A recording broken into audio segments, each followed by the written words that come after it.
Hi, this is Jesse with Closing the Loop. I'm going to be doing a video on what I have found to be the best method for growing wheatgrass. One of the popular methods is to have trays with drainage holes. And the reasoning behind that is because they have a watering system, right? Or they expect you to water it every day. I have found a method that basically eliminates the need for you having to think about it or having to water them every day. And so that's what I'm going to show you today. So to start off with, you have the tray itself. These are trays that I made. The basic thing that you're trying to remember is you don't want any drainage holes whatsoever, which is totally counter to what a lot of people will tell you. And the reason they're doing that, the reason they're going to tell you it has to have drainage holes is because you'll experience root rot. And of course you don't want anything rotting while you're trying to grow it.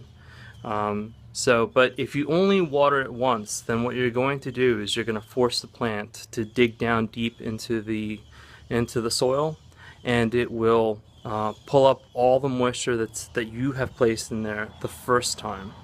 Okay, so then that's the key. So when you put your soil in, you're going to make sure that it's good and wet. Okay, you're going to put your seeds in. When you put your seeds in, one of the important things to remember, obviously, you're not just putting your seeds in there. The seeds are already sprouted, so you want to make sure that you sprout your seeds beforehand. So the way I sprout my seeds is I have this container right here. This is about the perfect size container for my particular trays. So depending on the tray size that you use, there's a little bit of experimentation. If you use smaller trays, you might not need something this big. Okay, so it basically goes like this. It goes in, then you take the rubber band and you put it around it, okay, and then you leave the seeds, the new seeds, sitting in there for at least 8 hours. You can do it for a little bit longer, but after 8 hours they're ready to go.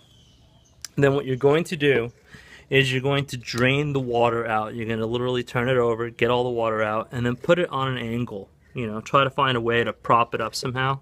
So just like that, as you see right there, your sprouted seeds are going to go into the tray. Okay, I try to make sure that the seeds are pretty close together because I like my grass to be very thick, very dense, because they kind of support each other, they kind of prop each other up. Because you watered it well the first time, you don't have to keep watering it, and that's the beauty of the system. You just water it well the first time. You're not going to continually water it because you don't want to let it get to the point where it develops root rot, you know. You want to kind of force the seed to really dig down deep and to get all the moisture that it can.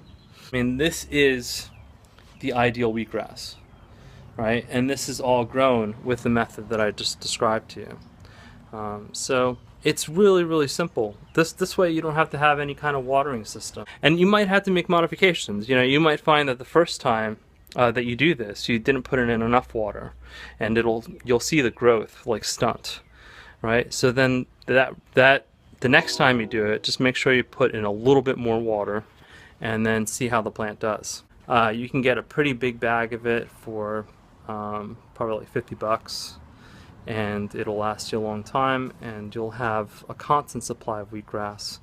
I made my own trays, but you don't have to make your own trays. You can use whatever it is that you have, you know. But of course, try to develop a standard, because if you have a standard, then you'll know like how much wheatgrass to sprout. You'll know how much water to put in the first time, and the whole bit. So you want whatever it is that you do, you want to standardize it, right? So that it becomes, you want to make it as easy as possible. The thing that will encourage you to grow wheatgrass is if it's not a difficult thing.